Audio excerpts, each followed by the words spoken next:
Hey there, it's One Boom, and how is Battlefield 1 doing after launch? Well, I've had some time to play this, and I'm glad that I'm recording so late at night right now, because I've had a long play session here. I've been playing for about 4 hours. I played with some subscribers. They're actually in the gameplay you're seeing here. I had a lot of fun playing with you guys, and let's get into this. Alright, so the reason I'm glad that I'm doing this right now is because if I would have done this earlier, I would have been wrong. Alright? The fact is, Battlefield 1 is starting to look like it has a lot of the problems of the Battlefield 4 launch. And what I mean by that is dying around a corner. There's no way the person saw you. You were way around the corner and then you just dropped dead, and the kill cam area shows that you were not in that person's line of sight. That person was way too far away. There's no way they should have been able to kill you, but on their screen you were probably holding still. Rubber banding like crazy, and I've heard this from one of the subscribers I was playing with. I heard this from my friends that I was playing with. I heard this from people in game chat earlier. Okay, there's rubber banding. You're dying around corners, having some trouble there. I noticed this on East, West Coast servers. I noticed this in matchmaking. I noticed it in operations. It just happens. So unfortunately, the Battlefield 1 launch isn't bad, like gameplay-wise. Like, I'm really enjoying playing it. But what I'm not enjoying is the different technical issues. Getting in and out of vehicles has weird glitches. The menus are unresponsive. The game has frozen on me and crashed on me twice. What's the other problem I was having? Oh, that's right. Couldn't get into a server tonight. I know it was up late, but still, like, I tried to do it and I would get kicked out and my menu would lock up. I had to restart the game several times. It's starting to look a little bit like Battlefield 4, and that bothers me a little bit. The menus are just not responsive either, and it has a lot of the beta issues too. For instance, the chat log that shows, like, I need a ride, I need ammo, I need a medic, thank you, sorry, that little chat box up in the corner, you know what I'm talking about. That chat box flickers for some reason. Other than that, the game runs very smooth. If you increase your field of view a little bit, at least on Xbox, and I've heard the same on PlayStation, the frame rate drops a bit, but that's kind of to be expected. I'm hoping they optimize that, and they don't just leave it that way. I'm hoping they do some optimization to that. Overall, anyway, the game is fine. But I have some predictions about Battlefield 1, and you might not like them because they're not inherently positive, so I need to preface this for all the people that get their dick in a knot as soon as I mention anything not inherently positive, so let's try this out. Okay, I love the game. It's very fun, worth every penny. I'm enjoying the hell out of it. Me and my friends are enjoying the hell out of it. Very cool, very fun, very neat, enjoying making videos on it. Can't wait to do the Milsim episodes, gonna be awesome. Alright, so now that you heard that, and you know that I'm enjoying the game, you're not going to think I'm some little COD fanboy hater. I'm actually going to now talk about the game as if it's a $60 piece of software, and not as if it's this sort of idol or fetishized item. First of all, this game has been overhyped, alright? And that's not because it's bad. That's because if any game got as much hype as Battlefield 1 did, it would be disproportionate. If Battlefield 4 got this, or Hardline, I would have said the same things. If Infinite Warfare and COD 4 Remastered had the same, I'd say the same things. Okay? I don't like seeing that much blind appreciation for things before people even played it. People saw the trailer. They saw the Seven Nation Army trailer with campaign footage. Okay? Pre-rendered footage from the campaign on a high-end PC. And they already decided it was the best game of 2016. That is blind admiration, and that's just as bad as blind hate. So, any game that got the treatment that Battlefield 1 got would have been overhyped. And I give that same sentiment to Destiny, that same sentiment to Halo 5, that same sentiment to Titanfall, and the same to Call of Duty Ghosts. Do you guys remember how built up that game was? Their whole marketing campaign, the ghosts are real, it's supposed to be really creepy and cool and new. And when people played it, although I think it's a solid shooter, it was drab. It was just, the campaign was just a Michael Bay movie of stupid explosions and bad plot lines. It wasn't actually this really cool, creepy story, whatever. So, things that are overhyped are not good, right? Can we all agree on that? Things that are overhyped are not good. And if you play Battlefield 1, you might enjoy the hell out of it, like I am. Like I'm playing, getting my heart rate up, going, holy shit, I'm in World War I. I feel like I'm fucking Sergeant York. It's amazing. I love it. But I have to look at it like a game. I have to be rational, because especially I feel like I need to be rational towards Battlefield 1, and I also feel like I need to be devil's advocate for Infinite Warfare, because people right now are kind of going off of common consensuses. Everybody really likes Battlefield 1, and it's not even out yet. That must mean it's really good. Luckily, after the beta, the game does end up being very good, and I am enjoying it, other than the technical issues. But it doesn't have legs. Let's be honest. It has the same type of progression that Battlefront had, the same type of progression as Hardline had. Alright? And these are things people didn't like. This game has more content than Battlefront, but less content than Hardline, so it falls there in the middle, and Hardline was ridiculed. Oh, after BF4, you're gonna give us this COD wannabe, snow content piece of shit game? Fuck you. That got to the point that Visceral started releasing all the DLC guns, or at least 99% of the DLC guns, for free. And that still didn't bring people to want to play it. Alright? And the number one thing the YouTubers complained about and that I read about is there's not enough content, or that it wasn't Battlefield. But the biggest one I heard from just people that weren't just like thinking emotionally, like, this isn't what I think of when I think of Battlefield. The people that were looking at like a piece of software, like a game, they were like, oh shit, dude, like, there's nothing here. There's not enough content. There's not enough things to unlock. And it was this case of like, it's really easy to unlock the thing, and then you just grind for currency to buy it. And that was annoying to a lot of people. And if you didn't have time to grind and get currency, because it's one thing to not be able to rank up and unlock things or do challenges, it's another thing to not just be able to play blindly for hours and hours and hours to rack up the cash to buy weapons and attachments. But anyway, Battlefield Hardline at least had a large variety of weapons. You had marksman rifles, you had assault rifles, carbines, SMGs, shotguns, and battle rifles. Did I say snipers already? I don't know. And then you could change the optic, the barrel, the underbarrel, and the accessory. You know, you could do all this stuff. So Battlefield 1 has less weapons, less variety, and that's because of the war, and I get that. Shut up. I get that.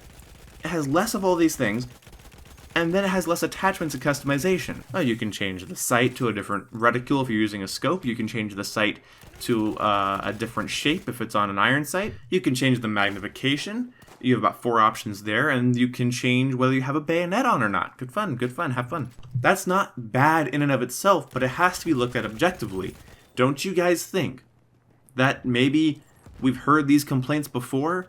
This game doesn't have enough content. Where's the end game content? Where's the progression? I seem to remember that about Titanfall, Destiny, Hardline, Battlefront, and even some people said that about Doom. And that's something I said about Overwatch. Everybody got mad at me. I got mad at myself because I thought I was wrong. And now most people I know won't sit and play it anymore because it just got repetitive and boring.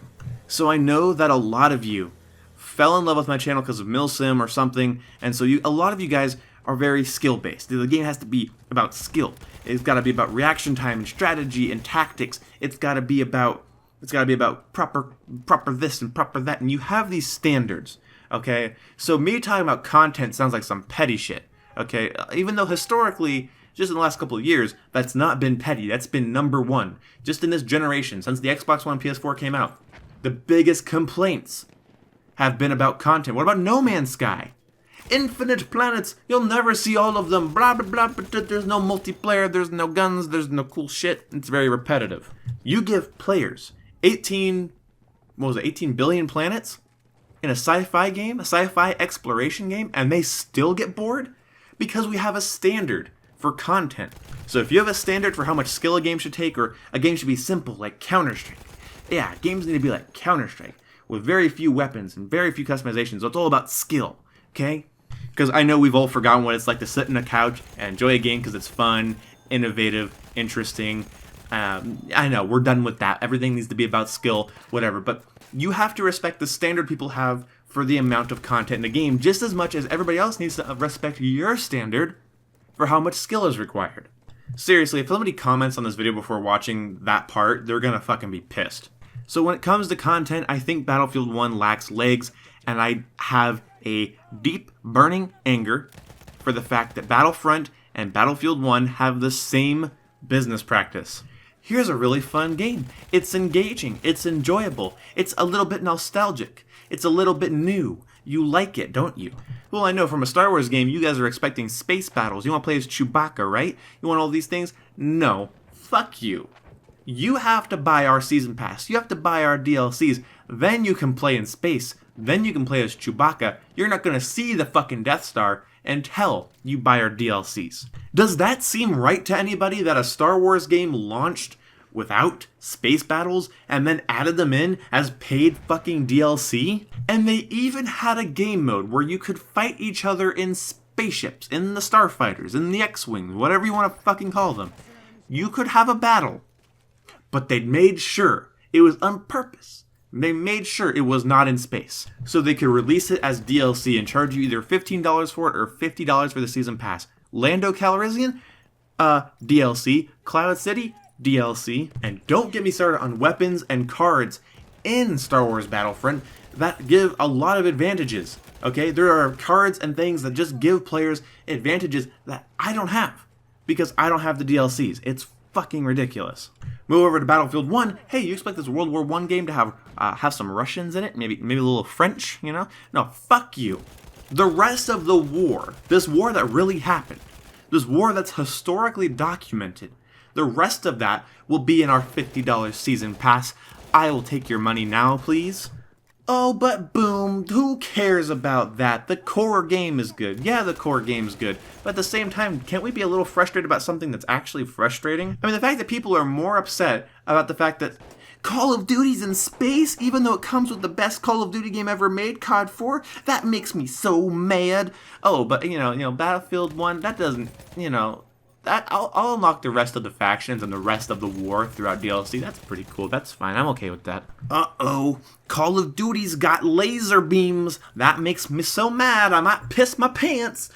Oh, I'm okay with paying $15 just to go into space in Star Wars, That's fine. That's something I can get behind. Call of Duty charges people for supply drops. That's the worst thing in the world.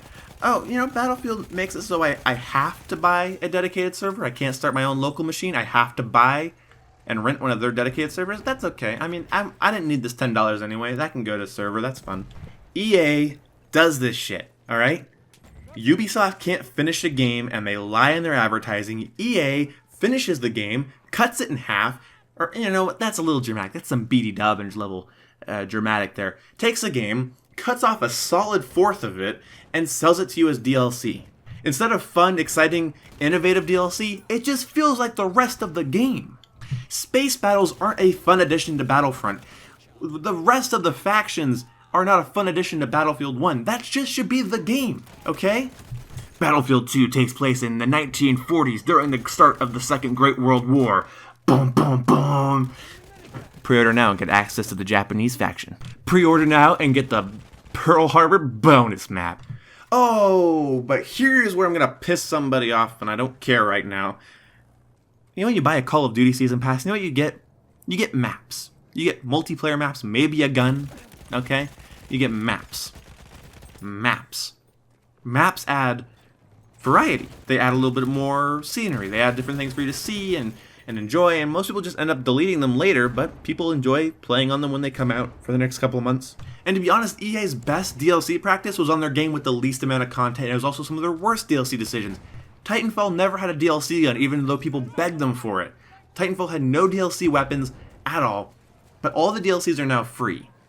I kind of guess, fuck whoever bought the expansion pass. I don't know if they refunded the money or gave people whatever, I don't know, but releasing all of that for free, guys, after the fact is a little shitty. But it's almost like they looked at their DLCs and were like, these aren't even good maps. This isn't even good, quality content. Now, I know that Battlefield gives away their DLCs for free, but only in games that have been out for over a year? Like, by the time all the Hardline DLCs came out for free for everybody, everyone was like, I don't play that game anymore. And you already gave me all the weapons, so thanks for the map packs.